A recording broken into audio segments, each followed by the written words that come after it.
أعوذ بالله من الشيطان الرجيم رب اشرح لي صدري ويسر لي أمري واحلل عقدة من لساني يفقهوا قولي أما بعد فقد قال الله الحكيم في محكم كتابه الكريم أعوذ بالله من الشيطان الرجيم إنا هديناه السبيل إما شاكرا وإما كفورا إنا أعتدنا للكافرين سلاسل وأغلالا وسعيرا صدق الله العلي العظيم.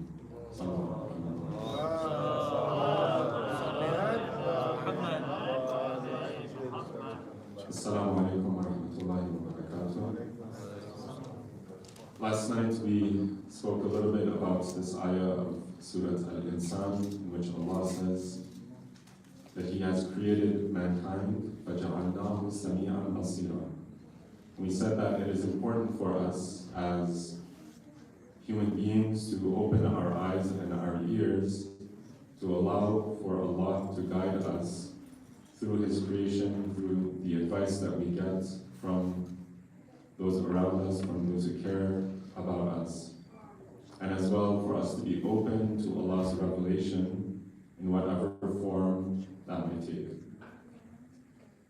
But of course, we know that we have to also be discerning human beings.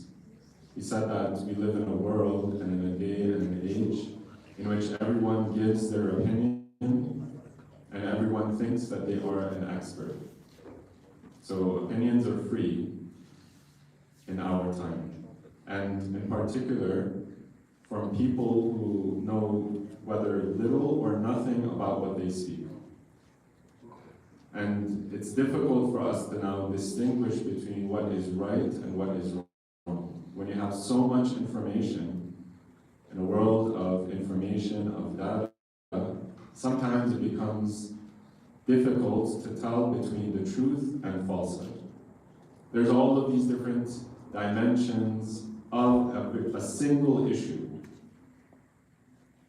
On the one hand, you look at a dictatorship or an authoritarian government, and you say, well, on the one hand, a society has to have stability and has to have security. So you can argue it from that side. On the other hand, you say, well, how is it allowed and permitted for an authoritarian regime to come and subjugate its people?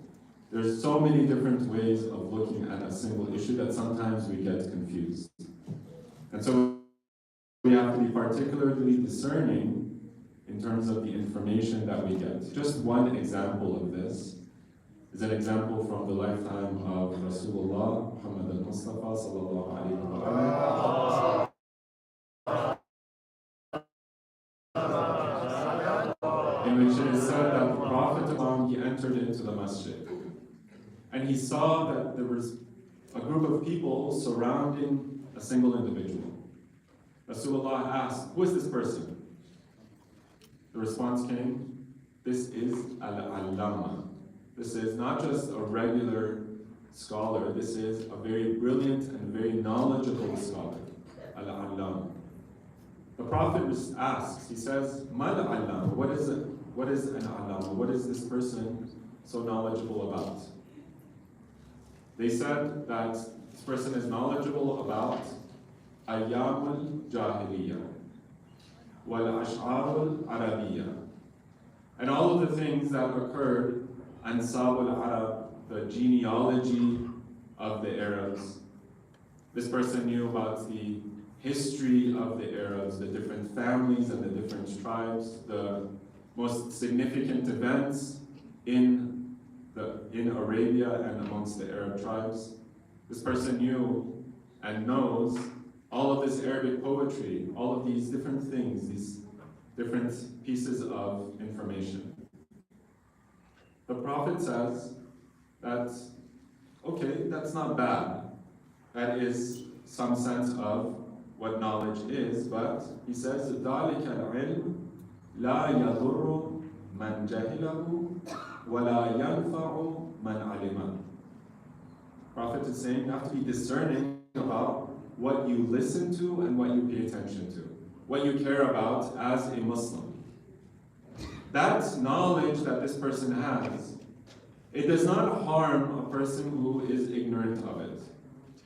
If I don't know lines of Arabic poetry, if I don't know what the genealogy of an individual is, that doesn't make me any closer to that guidance that the Prophet brought. Doesn't make me any closer to Allah and my final destination as a human being. وَلَا يَنْفَعُ مَنْ عَلِمَ. It does not harm a person who does not know it, who is ignorant of it, nor does it benefit a person who is aware of it. You can be the greatest scholar of Arabic poetry. You can be the most knowledgeable person in terms of the genealogy of the Arabs, of the Persians, of whatever other race you want. But that does not make you a good human being. You talk to a lot of these professors or these scholars that people pay very much attention to, people who are said to be brilliant, technological minds, social minds, political minds. They're said to be the most brilliant people on the face of the earth. And yet when you look at their personal lives, when you look at the way they interact, what they value as human beings, you see that their personal lives sometimes are in shambles.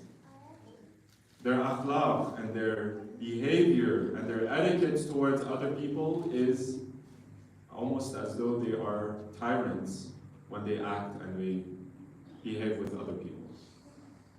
And there are many of them, whether they're atheists, they're agnostics, or whatever else, they think they know. They think they have knowledge that makes them distinguished over other human beings. That brings them above all others. Rasulullah says, this knowledge that you are valuing is only valuable if it will benefit you if you know it, and it will not harm you if you don't know it. And so the Prophet then defines, إِنَّمَا الْعِلْمِ. What is that knowledge that the Prophet values? إِنَّمَا الْعِلْمِ ثَلَاثَةٌ آيَةٌ مُحْكَمَةٌ أَوْ فَرِيضَةٌ عَادِلَةٌ أَوْ سُنَّةٌ قَائِمَةٌ. There are three types of knowledge according to the definition of the Prophet. The Prophet doesn't deny the value of those cultural, those historical facts, that historical knowledge that that person had. He did not say that that's not knowledge. But he said that the knowledge that you have to care about, that you have to go after, that you have to seek from your cradle until your grave, are of three types. Either it is a ayah muhkama, it's an established verse or sign. أو فريضة عادلة, or it is a requirement that is just. It's a farida, it's a mandatory thing that you have to engage in. أو سنة قائمة, or it is an established tradition that you have to live based on. وما خلاهن فهو فضل. Everything else that does not build you as a human being, that does not build your character, that does not set your values according to the ultimate values that a human being has to base his life upon, all of that is a virtue. It's good. But it's not knowledge. It's not that thing that the Prophet calls us to go and seek. And so we have to be discerning. What are those things that I have to sacrifice my life for? And what are those people that I have to listen to? Those opinions that matter in my life and that I should mold my life based on? And what are those opinions that I can let go? Not only that I hear them and then I set them aside, but sometimes I shouldn't even hear them, because it will create a doubt in my mind, and then I won't be able to distinguish between truth and falsehood. And this is where this ayah of Surah Insaan becomes so important. When Allah talks about إِنَّا هَدَيْنَاهُ السَّبِيلَ إِمَّا شَاكِرًا وَإِمَّا كَفُورًا. We guided human beings. We guided al-Insaan. And then now Insaan can respond, and he must respond.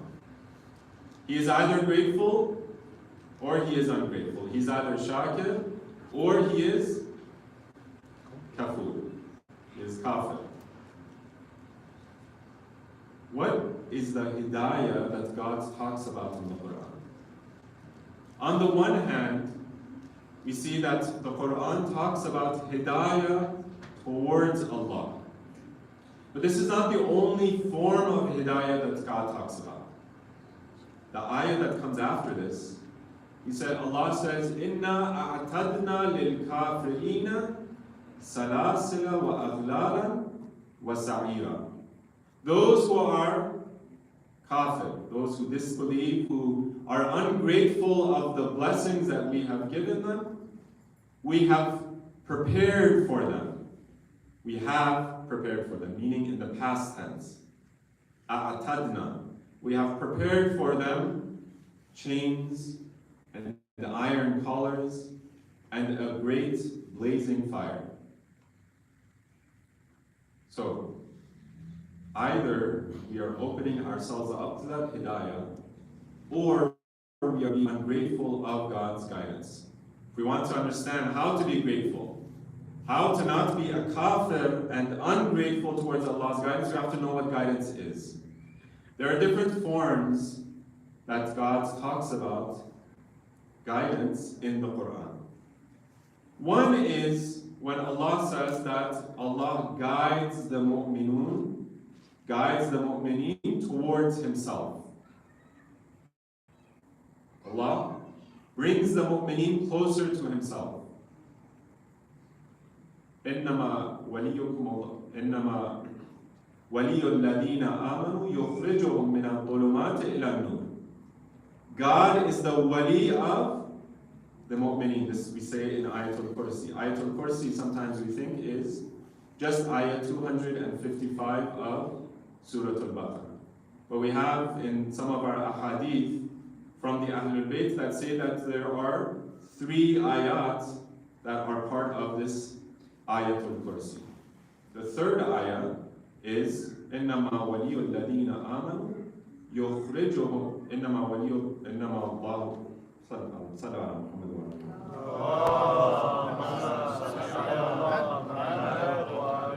Because I'm fasting, I don't want to mess up the ayah.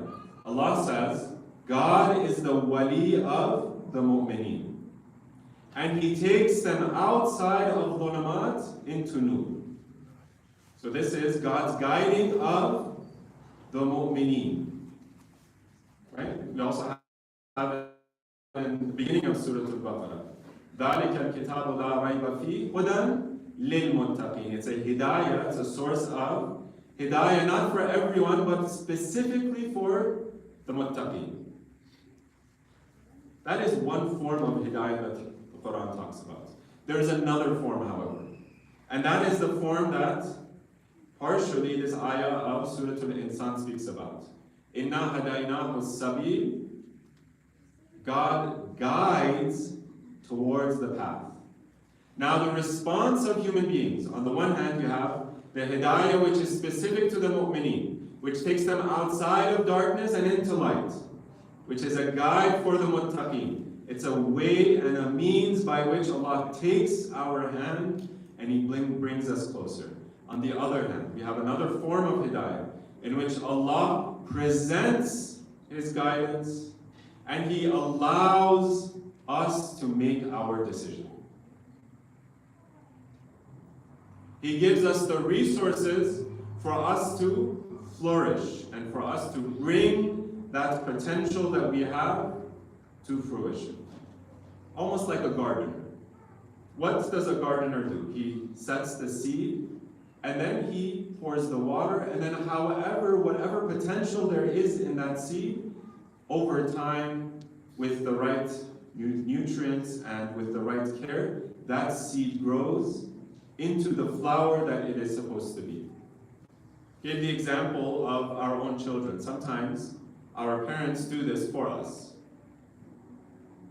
If they see some sort of potential in us, whether, for example, we are skillful at this sport, or we are particularly good at math, or whatever subject that might be, they will give us the resources to go and flourish in that subject.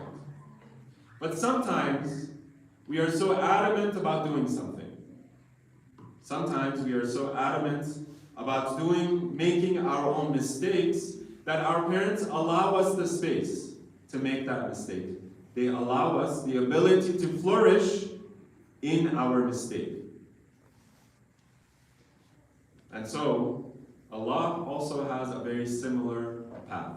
Not just for the shakirin, not just for those who are grateful, but even for the kafirun, Allah allows them a space for them to actualize their potential for evil. Sometimes we might ask, and this is a question that has been enduring for many generations. Why does Allah allow evil to persist in the world?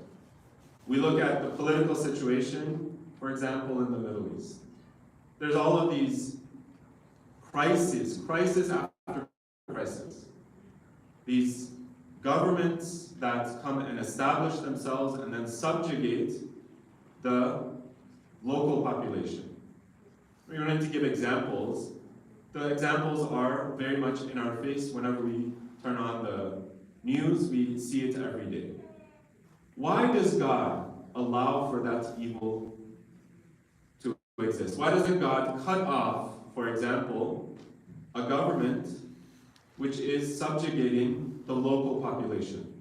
It comes from external and colonizes, for example, a local population and then subjugates them. Allah in the Quran talks about this. In Surah Taha, Allah says, الَّذِي أَعْطَى كُلَّ شَيْءٍ خَلْقَهُ ثُمَّ هَدَى. God first creates human beings and then He shows them the path. And then He allows them to persist and allows them to grow. In Surah Al-A'la, we have another example. الَّذِي قَدَّرَ فَهَدَى. He measures human beings and His creation, and then He allows it to grow. Let me give you a very concrete example. Allah, or rather in the history of Islam, we might ask ourselves, why does Allah allow all of this tragedy to befall the Ahlul Bayt? One individual of the Ahlul Bayt after another. There's a very interesting story of Abu Thabit, who was a mawla, a servant of Abu Dhar. Abu Thabit was one of the soldiers of Amir al-Mu'mineen, Imam Ali, in the Battle of Jamal.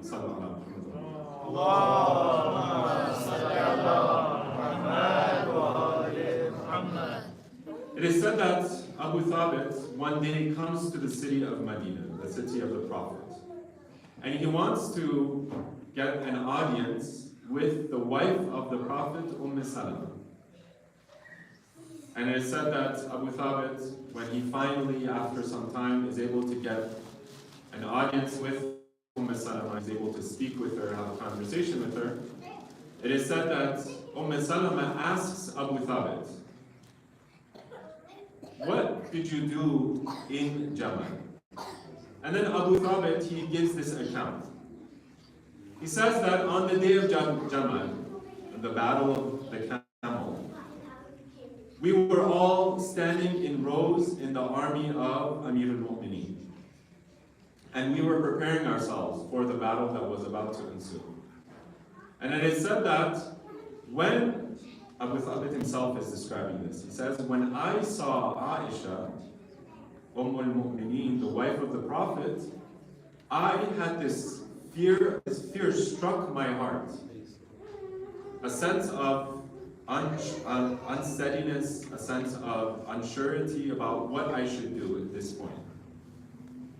And then Abu Thabit says that I cast that doubt out of my heart and I resolved myself. I tried to create a sense of certainty and a sense of resolve in my soul. And then I went and fought a fight that I had never fought before. Salama then responds by praising Abu Thabit because he stood in the ranks of Amir al-Mu'mineen Imam Ali when there was this rebellion that was coming up to fight against Imam Ali. And then Salama says, after praising him, she says, Inna Aliyan, I heard by my own ears the Prophet of Islam say, Inna Aliyan ma'al Qur'an wal Qur'ana ma'a Aliyan la yaftariqani hatta yarida alayya al-hawd. Ali is with the Qur'an and the Qur'an is with Ali. They will never separate from each other until they come back to me at that fountain of paradise. The question though is, Abu Thabit, a servant of Abu Dhar, he hears this hadith. Salama hears this hadith.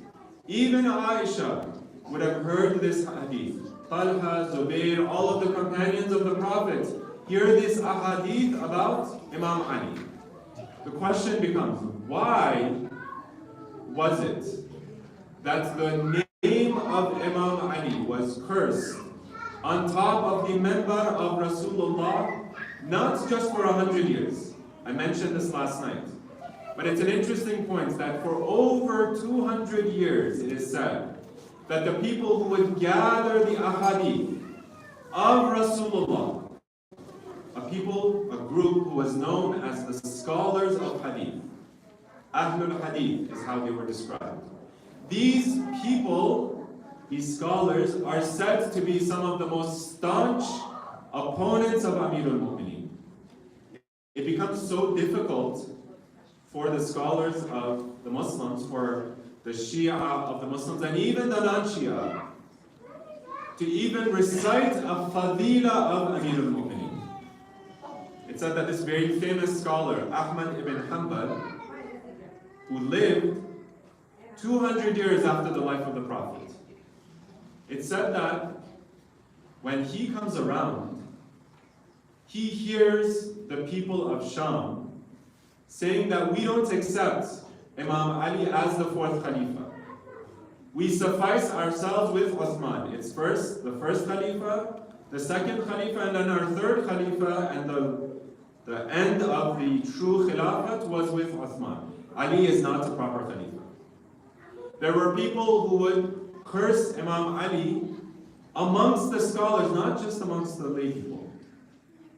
It was so bad that a person like Shafi'i, famously one of the imams of the schools of law amongst the Muslims, it said that a person like Shafi'i was reprimanded for citing some of the ahadith and the fada'il and the virtues of Amir al-Mu'mineen.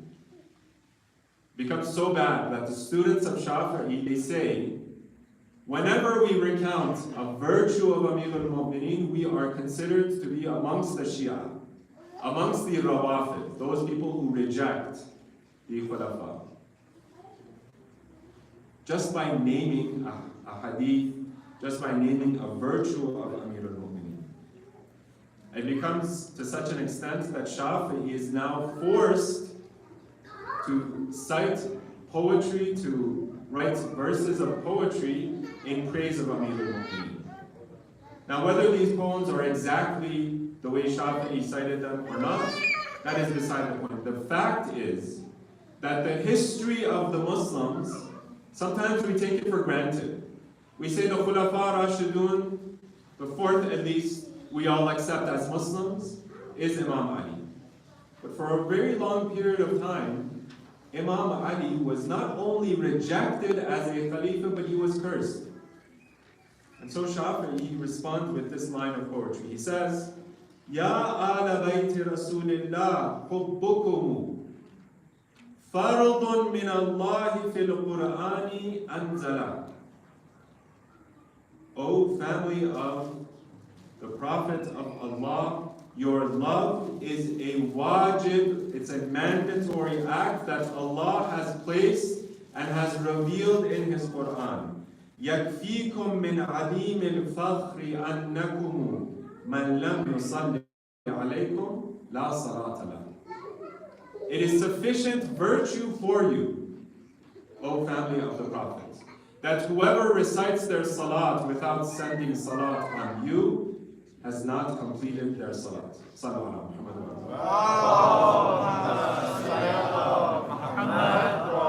Let me go back to my question. My question originally was, why does Allah allow for this evil to occur? This sidelining of Amir al-Mu'mineen, this forgetting of the fada'il of Imam Ali. And not just that, the killing of all of the followers of Amir al-Mu'mineen up until our very day. Why does Allah allow for this to happen? For the answer to this, we look at the meaning of hidayah. Allah allows for human beings to fully actualize that potential that they have within their souls. Whether that potential is shakiran am kafura. Whether that potential is good or evil. So that human beings can see their potential for ultimate good, which brings them above the angels, and as well sees their potential for ultimate evil that brings them below even shaitan himself. This is a very difficult ayah of the Quran. And there are various ayats that talk about the makr and the plans of Allah. Sometimes we think that we are safe from the punishment of Allah. We think that Allah has given us comfort. He has given us, alhamdulillah, He has allowed us to become the followers of the Ahlul Bayt. We expect Allah's blessings to occur in a particular way. But Allah, in particular verses of the Quran, He says that don't ever feel confident that you are on the right path. Don't think just because you have blessings and you have comfort in your life in this world that you are scot-free. Allah in Surah Al-Imran, ayah number 54, He says, وَمَكَرُوا وَمَكَرَ اللَّهُ وَاللَّهُ خَيْرُ الْمَاكِرِينَ. They plan and they connive.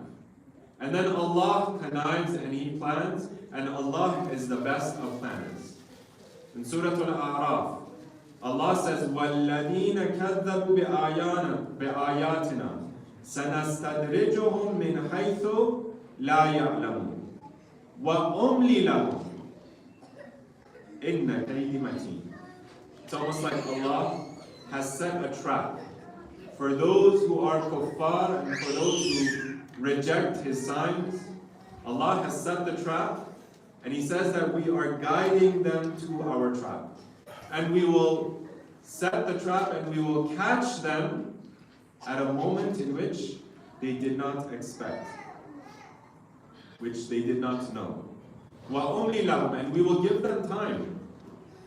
And sometimes in other verses of the Quran, Allah says that we will even give them increased blessing. Yazid was not just a beggar on the street. He was supposedly the Khalifatul Muslimin. They called him Amirul Mu'mineen. He had all of these luxuries and all of these comforts that Muslims had not experienced before. Allah says, وَأُمْلِي لَهُمْ, and we will give them time. إِنَّ كَيْدِي مَتِينٌ, and my plan and my connivance is established and it is firm. This is a very important lesson for us. Do we ever feel comfortable in the way that we understand ourselves and our guidance and the decisions that we make about our own life? If I think that now Allah has guided me and the decisions that I make and the worship and the ibadah that I do, this ibadah is going to set me free. It's going to bring me towards Allah. It's going to guarantee my paradise for me. Allah says that don't ever feel confident in what you do. Maybe Allah allows you this space so that you fall farther and farther into His trap. Sallallahu alaihi wasallam.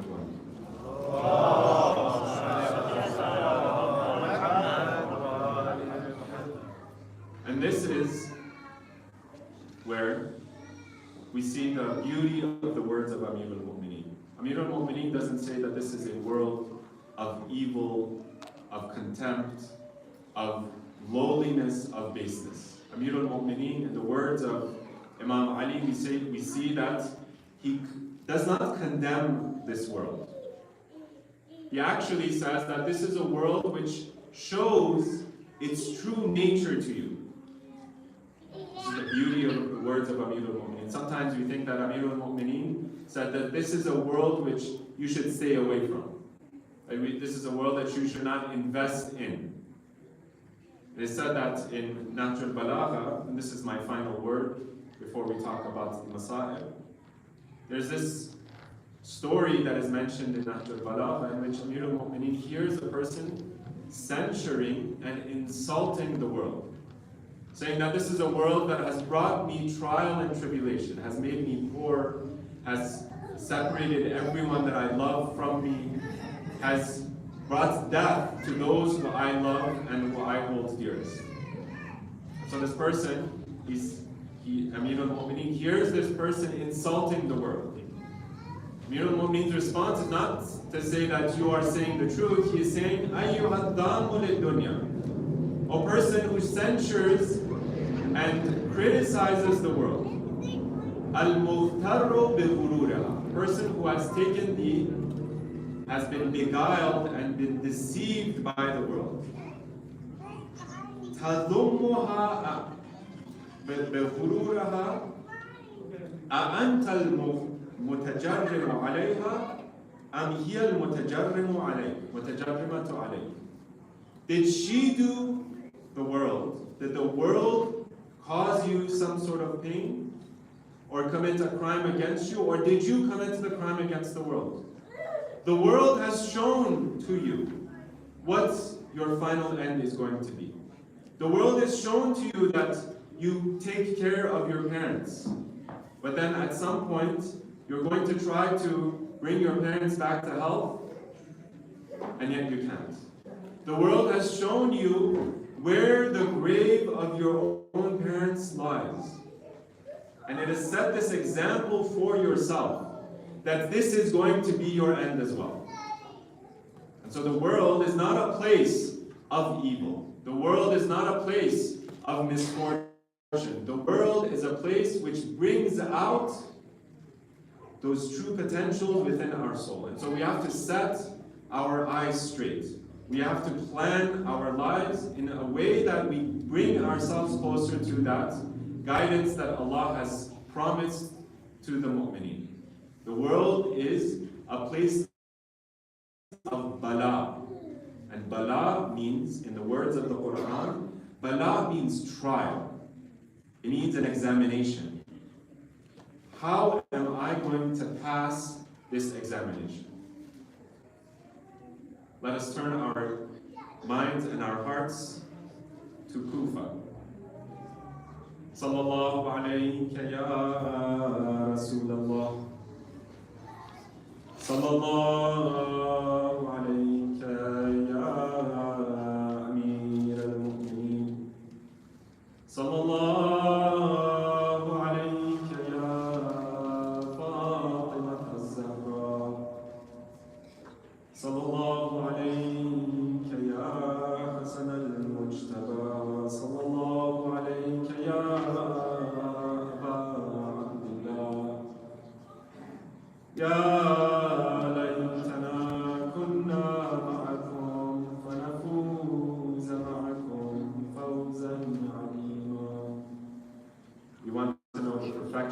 that a human being can reach, we look to Amir al-Mu'mineen. It is the day after Amir al-Mu'mineen was put to rest. The day after Amir al-Mu'mineen was reconnected with Rasulullah and with his wife, Fatima al-Zahra. There are these lines of poetry that really speak to this moment in the life of the Ahlul Bayt. مناجات علی از سوی نخلستان نمی آید. مناجات علی از سوی نخلستان نمی آید.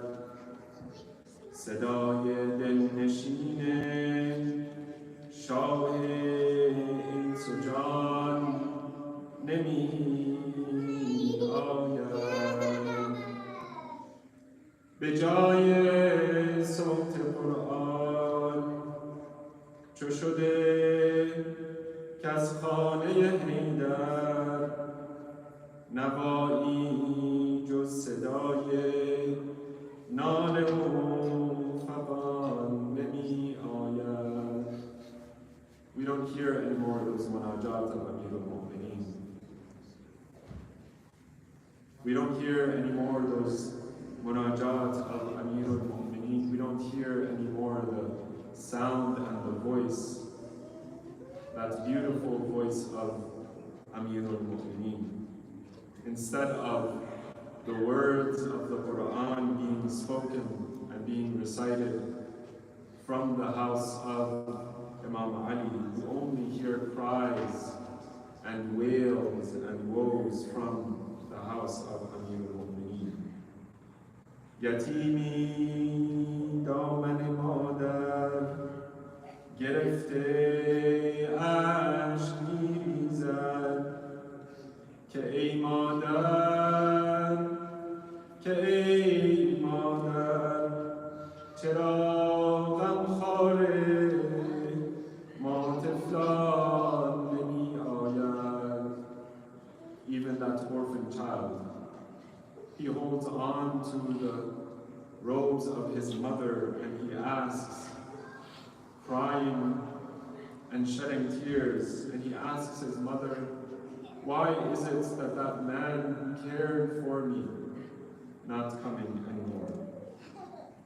We cry with Imam Hassan and Imam Hussein. It is said that on a day such as this, Imam Hassan, he goes on top of the minbar and he calls the Muslims with tears rolling down his face. أيها الناس قد قبض الليلة رجل لم يسبقه الأولون ولا يدركه الآخرون. A man has been taken from you on this night, the likes of which those who have passed have never seen, and the likes of which those who will come will never reach. Sallallahu alayhi wa sallallahu alayhi ya Amir al-Mu'mineen wa sallallahu alayhi ya Rasulullah. Ya Hussein, Ya Hussein, Ya Hussein, Ya Hussein, Ya Hussein, Ya Hussein.